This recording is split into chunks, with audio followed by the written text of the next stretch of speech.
Brad, yung ating trust na buyer, yan, maganda. Pagka may mga native dyan, dito lang, kontakin nyo lang.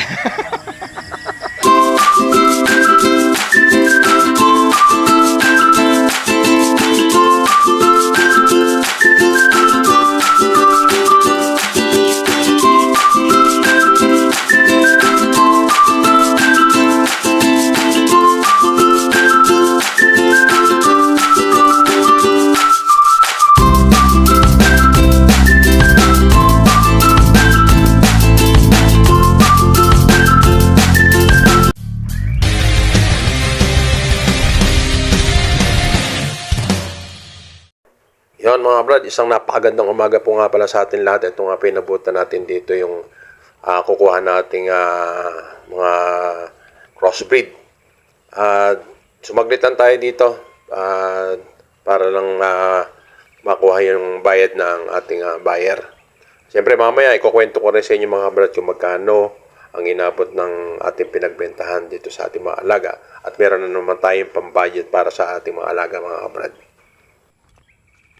Ayan yung mga kabrad, inuuli na yung ating mga biik na crossbreed natin.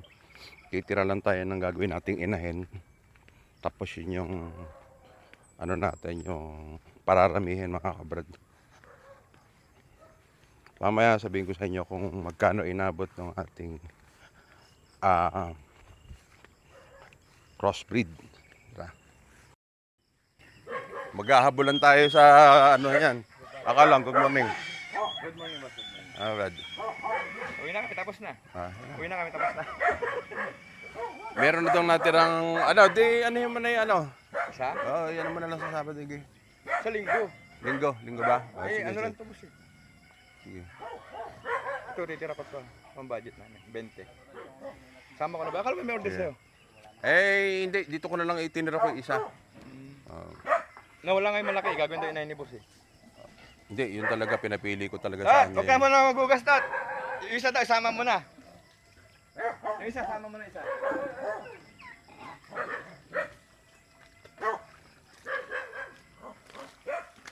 Sama niya na. Hati tayo. Hati tayo. Tatlo. Sandaan sa Yan. Ito mga kabrad. Ayun ang natira. Sandaan sa amin. Ayan, tiyo mo, meron pa share si... Ito boss, pang almusal din ito. Ito na. Lata yan para Ito. ito.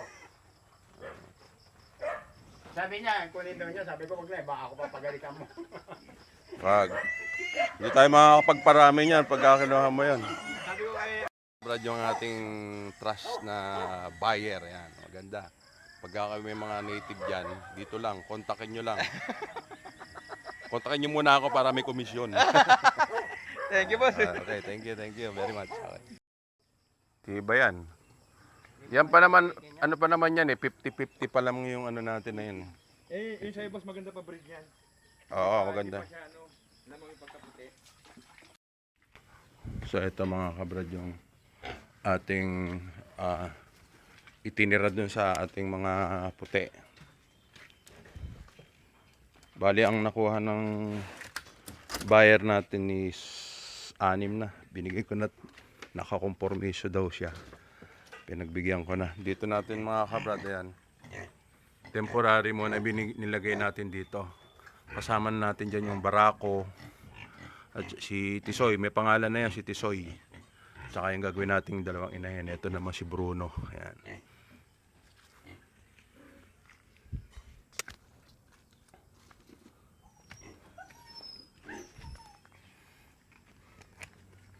So ayan nga mga kabrad. At na-dispose na natin yung iba nating native. At meron na naman tayong pang budget. At saka abutan natin si Joel ng kahit papano.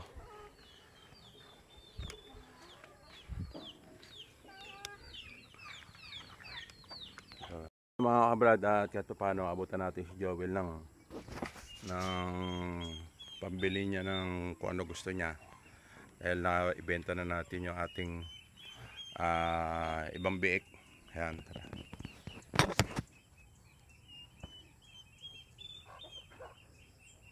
Well, ano muna itong... Okay lang.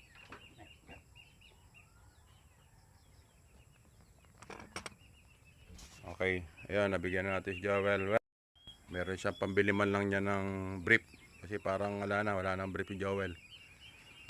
So ayan mga kabrad, at na dispose na natin. Kaya lang yung isa,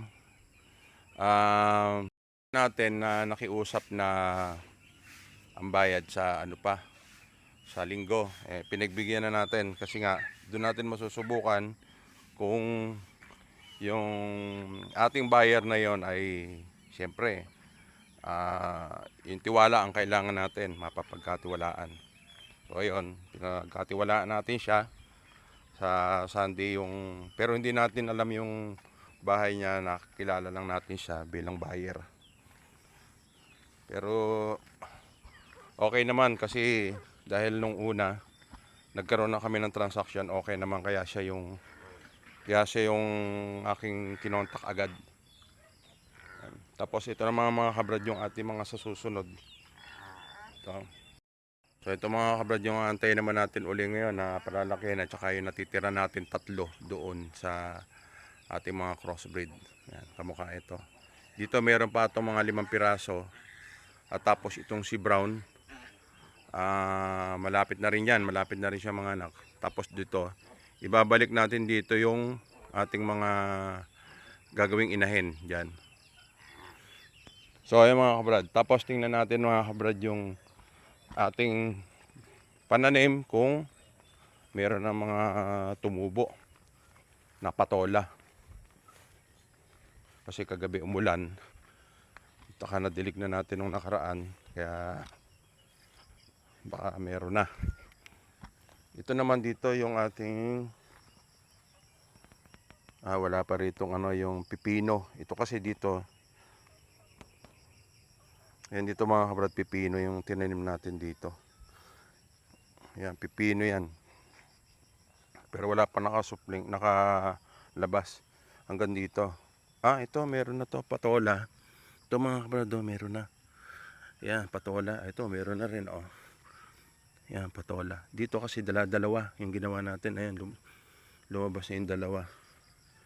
Tapos ito din. Ayan, meron na, dalawa. Ayan din, dalawa. Ayun, meron na rin sumusupling, oh. Ayan. Ito, meron na rin dalawa. Bisbihin buhay ito. Ito, wala. Ayun, meron na rin dito sa dulo. Ito, meron na. Sana ito, siguro baka nalit lang. Medyo nalalim ng konti yung ating ano dito. Ayan, meron na tayo ditong patola na tumubo. Titingnan din natin dun sa taas mamaya. So ito ngayon mga kabrad, ito. Lalagyan natin ng poste dito, tsaka dun. 4 na poste. Paikutan natin ng balag ngayon to. Dahil dito hindi nabuhay yung ating tinanim na okra. Kasi nga yun na itanim natin siguro, ano na yun. Stock ng matagal. Hindi tumubo. Dito walang tumubo dito. So ayan mga kabrad.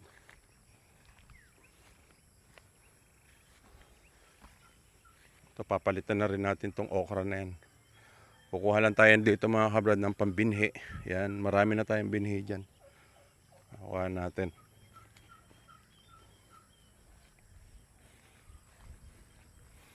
Tapos ito mga kabrad, yun nga, pinahanap ko nga ng buyer yung ating yung pabo. I-dispose ko na lahat. Tsaka ito, doon na tayo gagawa ng breeding pen ng mga ating mga alagang manok doon sa may taas doon. Ito, hihileran natin dyan yung mga ating mga alagang baboy. Yan. Total, marami na rin tayo na i-breed dito ng mga manok. Tuloy-tuloy naman ang pagdami niyan. Kaya lang sa panahon ngayon maulan. Kaya kung mapapansin nyo, ito kamukha na ito sisiw na yan. Lulugo-lugo. Meron pa si Joel doon na ibinaon. Mahirap magpalaki sa ganitong panahon, tag-ulan. So yung mga kabrad, ang naging presyo natin doon sa ating native sa crossbreed. Binigay natin siya ng isang piraso bulto. Bulto ang ginawa natin sa kanya, pero pumatak siya kung talagang sasamahin mo. Nasa mga 265 lang ang kilo. Basta binigay natin yun ng per piraso, 4.5. 4.5. Kaya doon, panalo na rin sigurado yung ating buyer na yun.